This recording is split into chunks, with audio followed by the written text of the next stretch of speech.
Welcome to the Geekcentric podcast, and welcome to our spoiler-free discussion for Percy Jackson and the Olympians Season 2. They take care of each other. That's what real heroes do.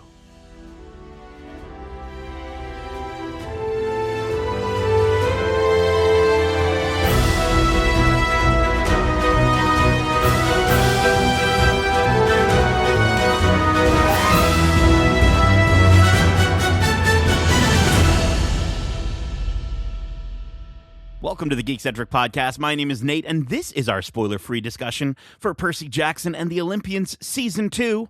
A huge Greek god-sized thanks to our friends at Walt Disney Studios Canada for allowing us to watch these episodes early for discussion. If you're joining us for the first time, we are Geekcentric, a podcast celebrating the world of movies, TV shows, games, and all things geek-centric and all things Greek-centric. Today, I'm joined by my camp half-blood roommate. He's the drachma-dealing, labyrinth-sealing, divine demigod Darcy, the Hades-hating, Hydra-slaying, Hephaestus-praying Hudson. Yeah, were you Hephaestus too when we got to go to that Percy Jackson activation? I think I actually can't remember who my god was. Two of us were Hephaestus and one of us was someone else. I just can't remember. Yeah. I knew I was one of the Hephaestuses. So yes, yeah. I don't know if I was. I'm not sure. I can't fully remember. Maybe I was. What's the underwater one? Poseidon. The main how can you forget that one, man? He's one of the big three. He's a big deal. How's it going, dude? We're back for another season of this, I guess second or third time's the charm, if you count I think there was like a stage play adaptation. And Justin and I gave our impressions of the first few episodes of season 1 back in the day when we had the lovely opportunity to interview Walker Scobell, Leah Sava-Jeffries, and Aryan Simhadri. You can check out that interview on our YouTube or on your podcast feed of choice. But we gave our thoughts, and we felt like we kind of had a bit of a rocky start with our impressions of the first few episodes of season 1, but then the show really did come into its own by the end of season 1 for both of us. But Darcy, you weren't on that review. Would you say you had a similar experience with season 1? Yes, I wouldn't entirely. Also, I'm coming in with being a fan of the books. My younger brother was a big fan when he was growing up, and me and him always loved reading the same books, so we can talk about it when we're hanging out together. So I read those along with him. It's very Harry Potter vibes from it, the whole school or camp for magical beings, and it's always really fun. And I think my issue with that first season was that some of the fun that comes from those books is the way that the Greek world is hidden behind the mist in the real world, and the time we spend there where it slowly unfolds and we get into the quest, where the first season kind of just jumped right into the quest part of it. And we didn't get a lot of that set up the world and the magic behind everything. So I do agree, though. Once it got through those first few episodes, it really picked up and became that fun quest adventure through the Greek hidden worlds. It was really cool. Yeah, absolutely. Yeah. And I'm hoping the same thing without giving too much away from our thoughts for this one, but let's kind of dive into it with the synopsis. After Camp Half-Blood's protective border is breached, Percy Jackson embarks on an epic odyssey into the Sea of Monsters in search of his best friend Grover and the one thing that may save the camp, the Golden Fleece. With help from Annabeth, Clarice, and his newfound Cyclops half-brother Tyson, Percy's survival is crucial in the fight to stop Luke, the Titan Kronos, and their impending plan to bring down Camp Half-Blood and ultimately Olympus. The series stars Walker Scobell, Leah Sava-Jeffries, Aryan Simhadri, Dior Goodjohn, Charlie Bushnell, Toby Stevens, Glyn Turman, Virginia Cull, Jason Mantzoukas, and Lin-Manuel Miranda, all of them from last season. Joining for season 2, we have Daniel Diemer, Tamara Smart, Andra Day, Sandra Bernhard, Christian Schall, Margaret Cho, Timothy Simons, Rosemary DeWitt, Alex Ponovic, and Courtney B. Vance, taking on the role of Zeus, first portrayed by the excellent Lance Reddick in season 1.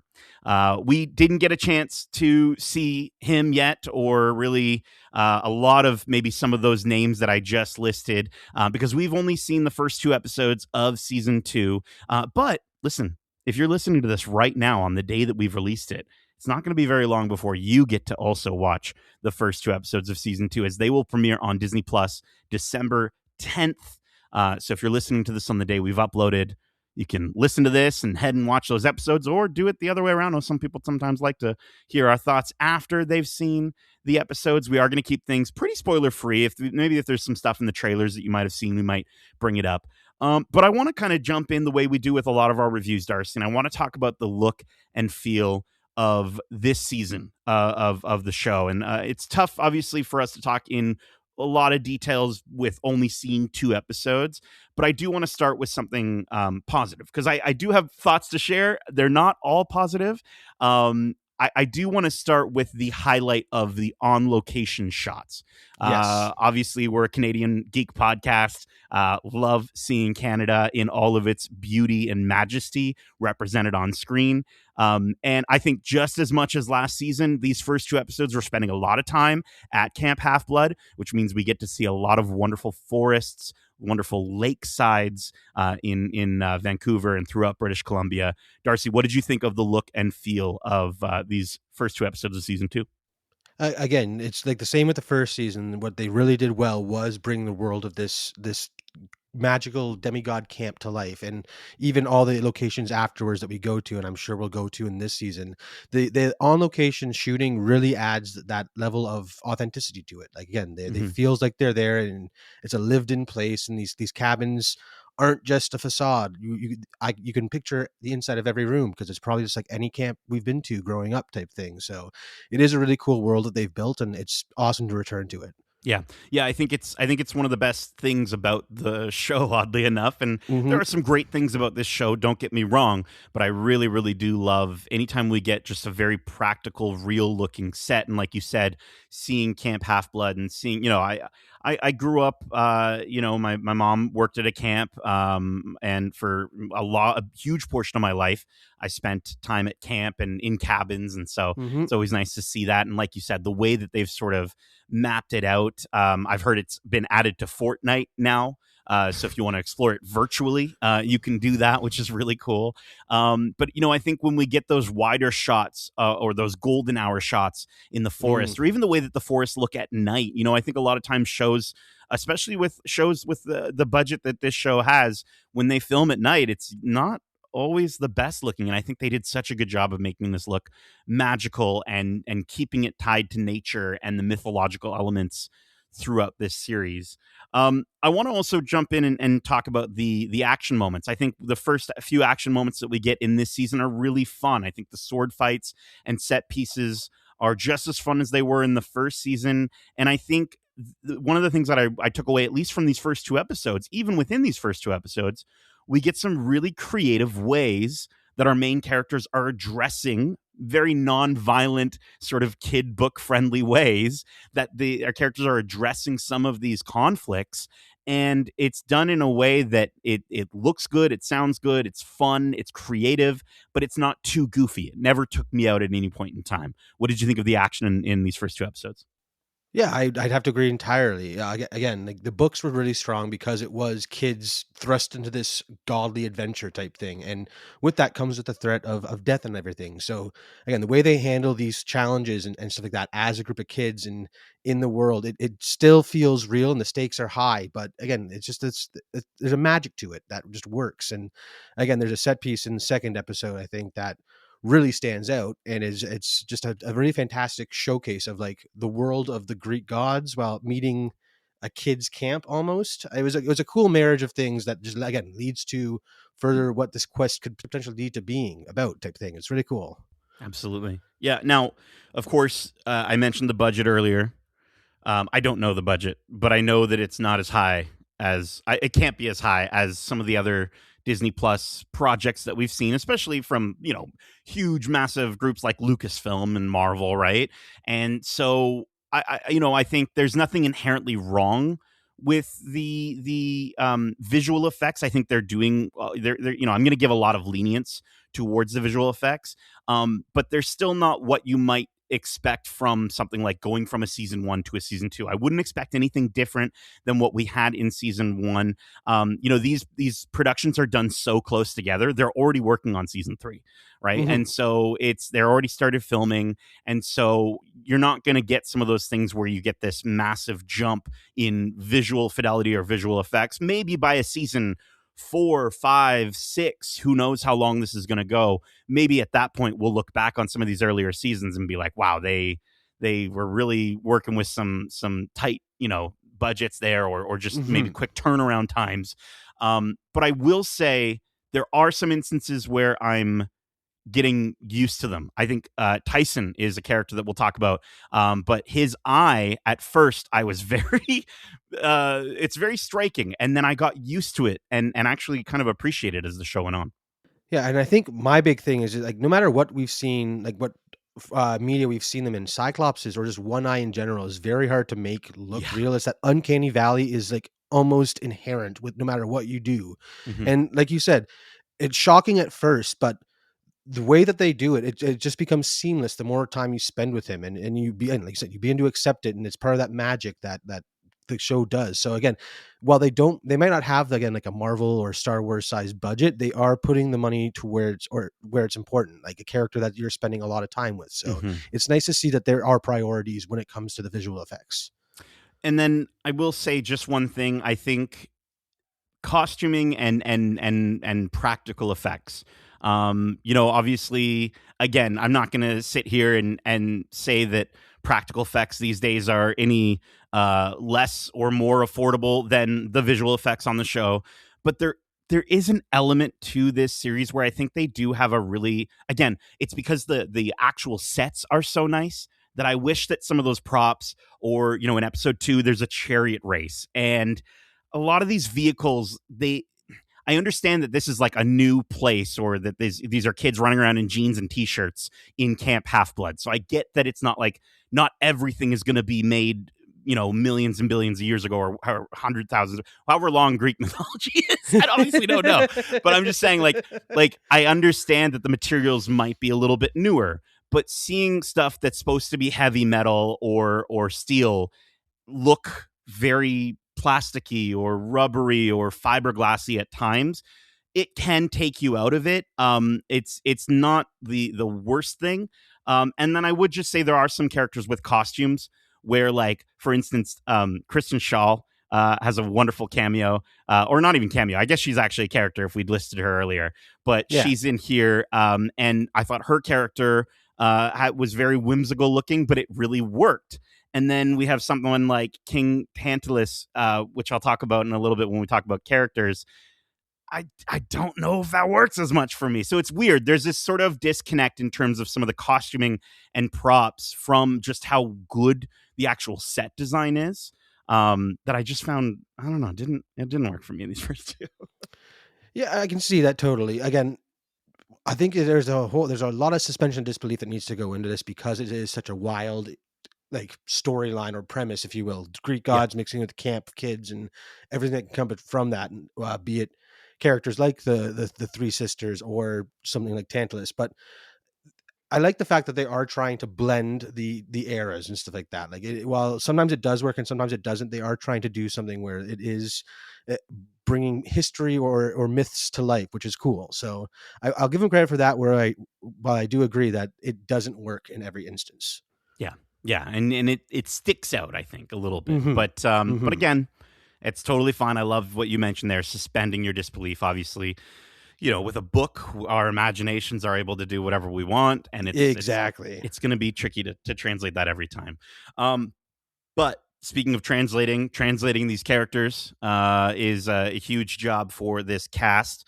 And I think with our main three of Walker Scobell as Percy Jackson, Leah Savage Jeffries as Annabeth Chase, and Aryan Simhadri, I think it's great. We're seeing their gradual growth in their capabilities. And a lot of this season was produced rather quickly, and they're already working on season 3, so there's not a ton of time like we had in terms of like maybe seeing the kids from the Harry Potter franchise necessarily growing between entries. But I feel like as this show goes on, they're going to continue to elevate and get better. And I said last season that I thought Leah was kind of the MVP of the season. I think she is, at least for these first 2 episodes, also the MVP. She seems to have a bit of a broader range, and at least in these 2 episodes, we get to see her sort of her relationship straining a little bit with some of her friends, and I think that's allowing her to do a little bit more with the character.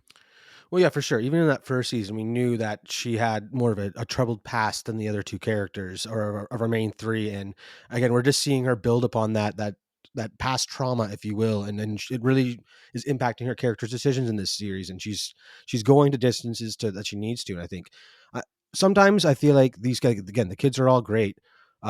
The writing for these first 2 episodes, because I feel like the story is just moving so fast, they're just trying to get to the camp.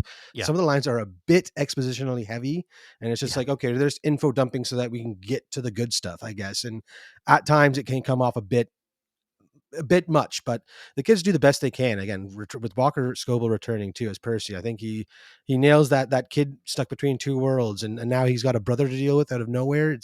It's really cool, and again, it's setting up an interesting arc for this character, because he's now even more stuck between two worlds, because now he has a monster brother, and how is that going to go over with everything else? So it's cool.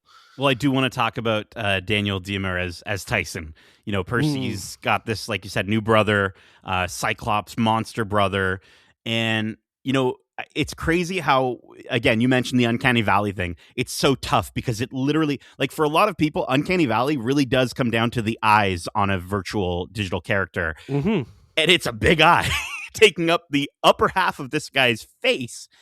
And I think in that first episode, like you said, we do move pretty quickly. I don't think I got enough from him, but by the end of that second episode, I am just so excited to see how far we're going to go with him. I love how he's genuinely curious about the world around him. He's positive, he's naive. There's a level of sort of he's not the brightest character, but I think that adds to that innocence, and I also think it adds to a ton of potential for a character arc for this guy. And by the end of episode 2, I was like, oh man, I actually really like this guy. Yeah, well, again, as a fan of the books, I know what an integral character Tyson is. Being the brother of the main character, he isn't just a one-off thing. He does become very influential to the story. And while his introduction is changed from the books, again, I think that's part of the again, racing to get to the good stuff. They really just shove him in there, and again, like you said, it took a while for him to grow, and you can see the potential of his story. But yeah, he brings that. He, again, you say he's not bright, but he is, because he has that inventor, quality to him, and the stuff that he does is just really cool. And seeing how that's going to impact the story going forward is really exciting. I think it's more along the line. Sorry, just to clarify though, I do think it's he's more innocent. along. He doesn't have the street sense. I think that's the big thing. Yeah. Yes, he's learning so much from the other two, and we get to, like, it's not just like him like learning it, and we see it in his face. Like, he's straight up saying like, oh, that's what that means. Like, yeah, right. So, which again, I think it's nice. It's a good thing. Now, I want to talk about someone who didn't quite work for me as much, and I want to get your opinion on this. Timothy Simons as King Tantalus comes in hot and heavy in episode 1. I understand that his curse is that he can't ever eat or drink anything, so he's supposed to look gaunt. And I'm sure his costume and his hair are directly pulled from the book. But dude, I just don't know. Again, I brought up Kristen Schaal earlier. Her whimsy works so good. Whereas this guy, I couldn't stop thinking of Gargamel from the Smurfs. And I understand that we're translating from a young adult novel series, but this guy it felt like he belonged more in a Minions movie than this show. What did you? I don't think no shade on Timothy Stevens. I think he's done some awesome stuff in other things I've seen him. Sorry, Timothy Simons, and other stuff I've seen him in. He's done some great stuff, but this character doesn't really fit with him visually. Like you're saying, there's a disconnect where Yeah. I understand where they're coming from and trying to do, because again, I read the books and I know even the myth of, or the story of King Tantalus, and I mean that's why we have the word tantalizing. It kind of makes sense. Oh You wow. can't eat. Yeah, that's our word tantalize comes from Huh. this guy. The So more you little know. little fact there. I like that. But again, it's almost like they had someone else in mind and couldn't get him, and just they Mm. stuck with the costuming for that, and it just didn't line up visually. Because again, I understand the intent, it's just it didn't land for me. Yeah, I think from a performance standpoint, there are some moments where I it kind of works, but again, I think it's a combination of maybe some of the direction he's given, maybe some of the options here, or sort of decisions he's making with the character. I don't know.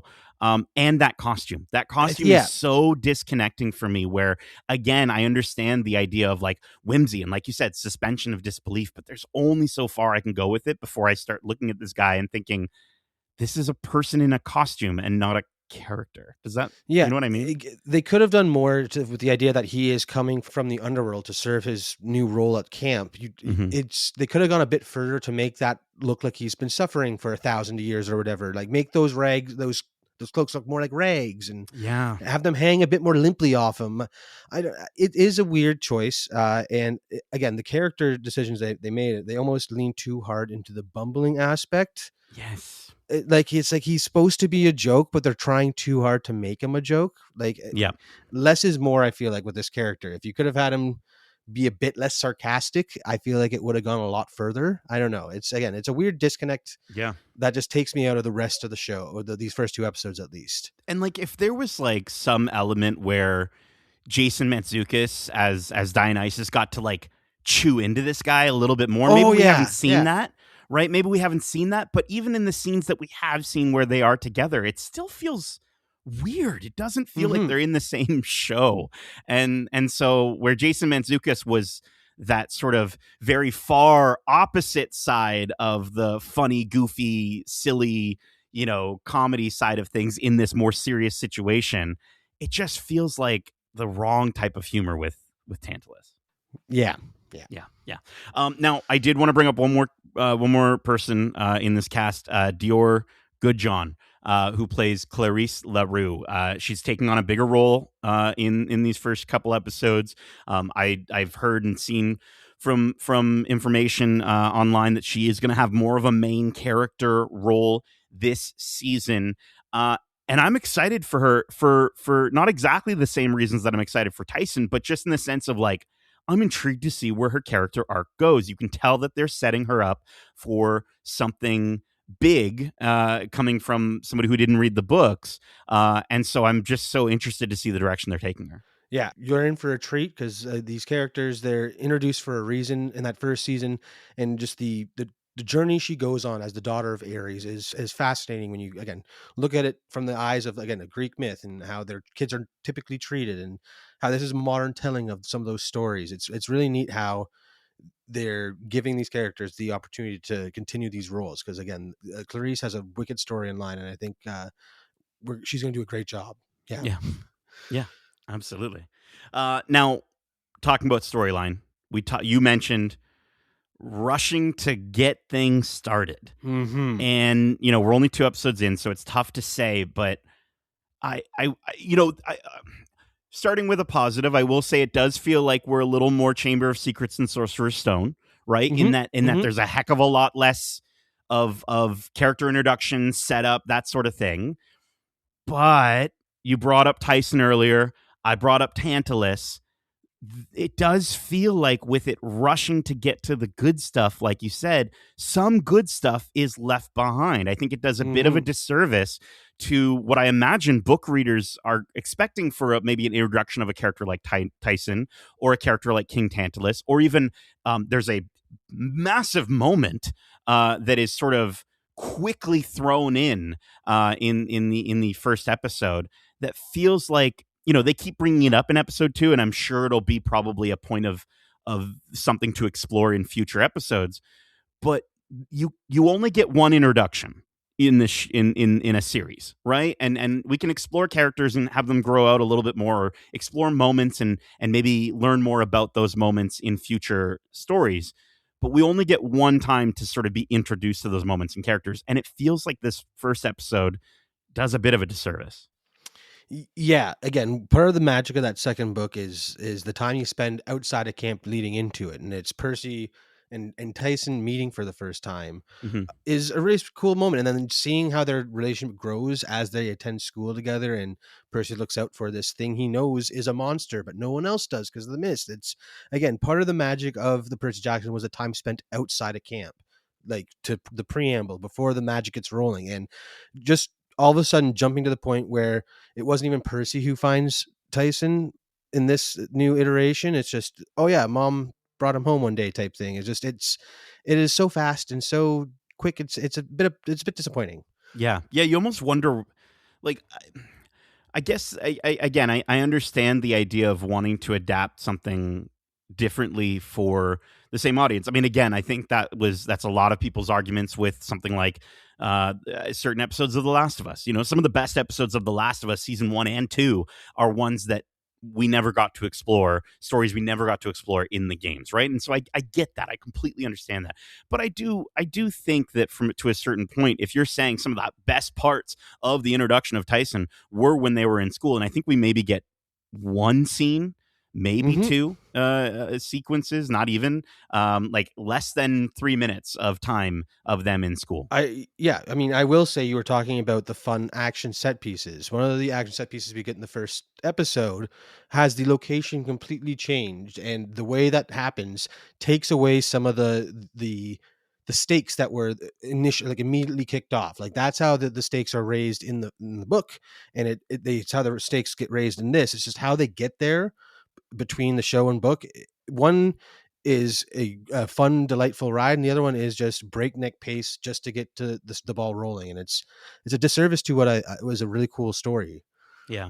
Yeah, and I think it's, again, this is 2 episodes. I do think episode 2 works a little better than episode 1, and I am hoping that as we go through that maybe it does get, it settles in, right, a little bit Hmm. more. And it's tough to obviously judge these things off of 2 episodes, but I think for me, what's really hitting about this show are the characters more than the story. It's like, Yes. and I know that sounds like, well, of course the characters are part of the story, but I just mean like the moments between them as friends or enemies work so much better than the let's walk here, big expository dialogue to rush to the next action moment. Yeah. Walk here, big expository dialogue to get here. The moments where we're actually spending time with these characters, interacting and just kind of forming relationships or changing their relationships or altering or whatever, that to me is so much more intriguing, at least in these first 2 episodes. Hmm.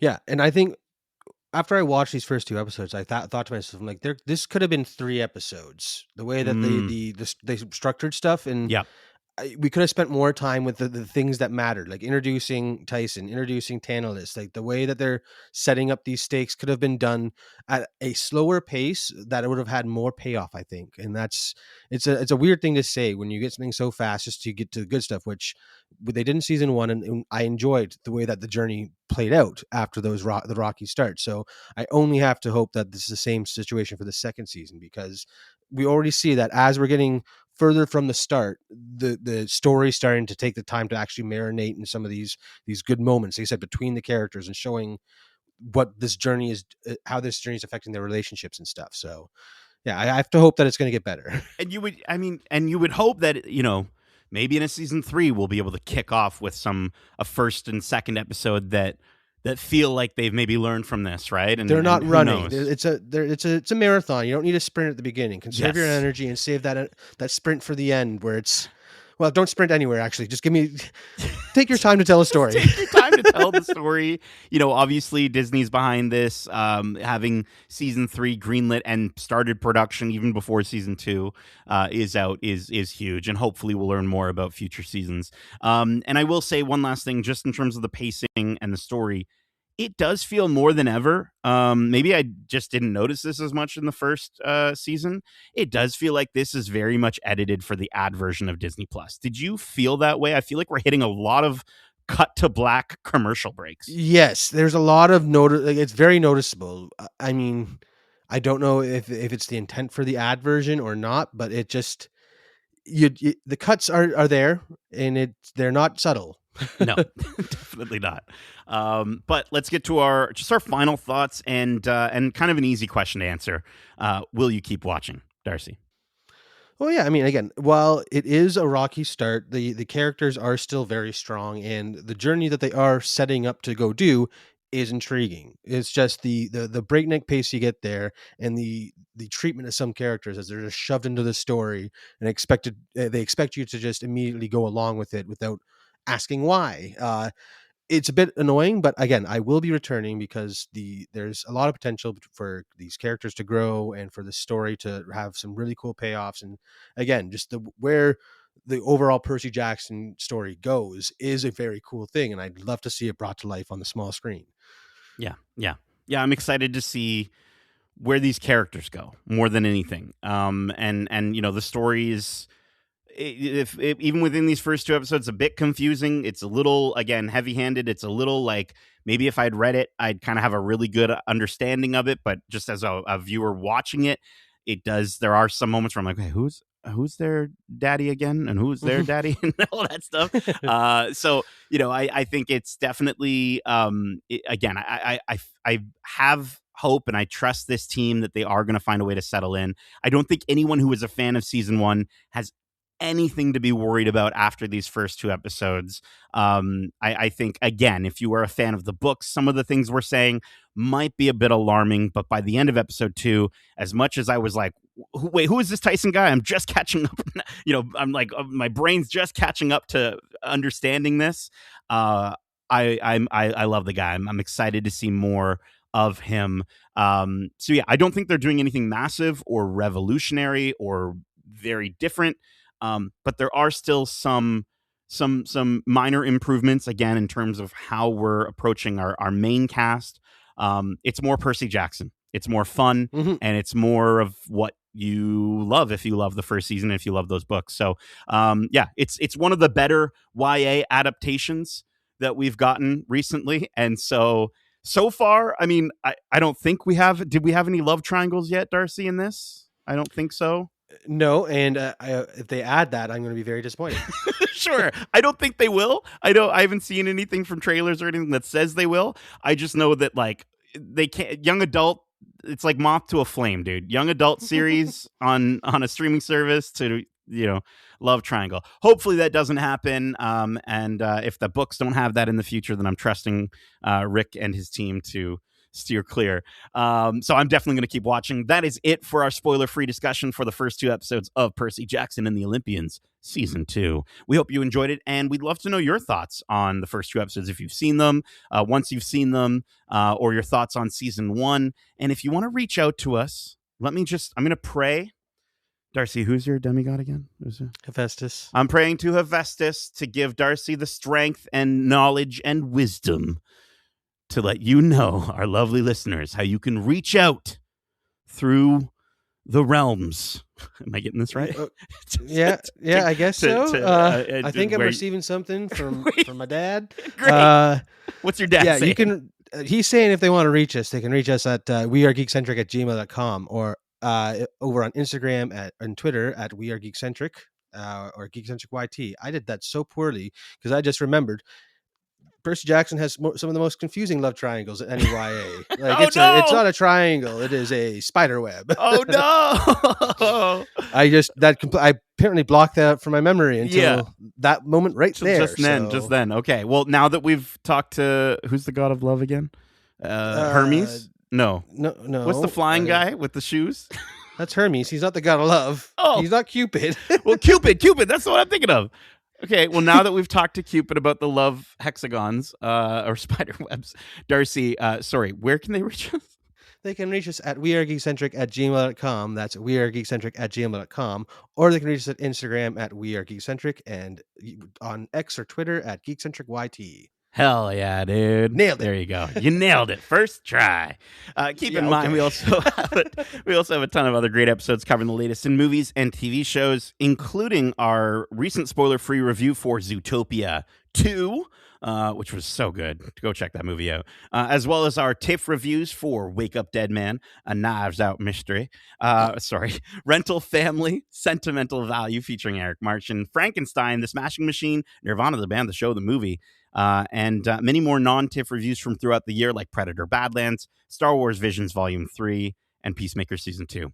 Plus, we've got some great interviews to check out, like our most recent interview with the Duffer Brothers, creators and showrunners of Stranger Things, as well as our interview with Sadie Sink and Jamie Campbell-Bower, who play Max Mayfield and Vecna. We had some spoiler-filled chats. So if you've watched Volume 1 of the final season of Stranger Things, go check out the YouTube videos for those. We got some social posts for those, or you can listen to those right here on your podcast service of choice. Again, head over to youtube.com/geekcentric to see all of our wonderful interviews. Plus, we've got a fantastic podcast special, extra long Behind the Geeks interview with award-winning film critic and author Barry Hertz, where he and Justin discuss his new book, Welcome to the Family, the explosive story behind Fast and Furious, the blockbusters that supercharged the world. Justin talked to Barry just about the epic scale of the just pure cinema that is the Fast franchise. So definitely check out that conversation. It's really fun. We've also started something new. You can catch us on our new foodie adventure, Eatcentric, where we share our thoughts on the geeky bites that bring us together. We've just got some great, delicious, tasty foods from up in and around where we live, as well as just we did a great holiday one during the Halloween season with Kevin, where let's just say he's in full costume. So go check that out over on Instagram and TikTok at We Are Eatcentric. Darcy? Nate? Is it still winter? Yes. I'm just checking. I know you're the keeper of seasons. Right, well, winter technically doesn't start the 21st, so it's not. So it's not winter yet. It's still fall. Well, this fall season. We have so much snow already. It just feels like winter started. I hate it. I hate the snow so much. If you want to keep warm in all this snow, we've got our upcoming review for Avatar, Fire and Ash coming up. That's going to be nice and hot for you, and maybe even more coverage for that film, as well as some coverage for Fallout Season 2, and just a few more little things as we kind of wrap up the December time frame. I'm getting excited. I'm also excited for our Geek Back episode, probably in the beginning of January, where we talk about all the wonderful things that we got to watch and play and kind of experience throughout 2020. I had to double check what year it was. So stay tuned. Be sure to subscribe, so you can keep up with all of that geek-centric goodness. Darcy. Nate. May the gods be ever in your favor. I think I'm mixing my young adult stuff there. Thank you so much for joining me for this spoiler-free discussion. And as we say, love ya. Laters.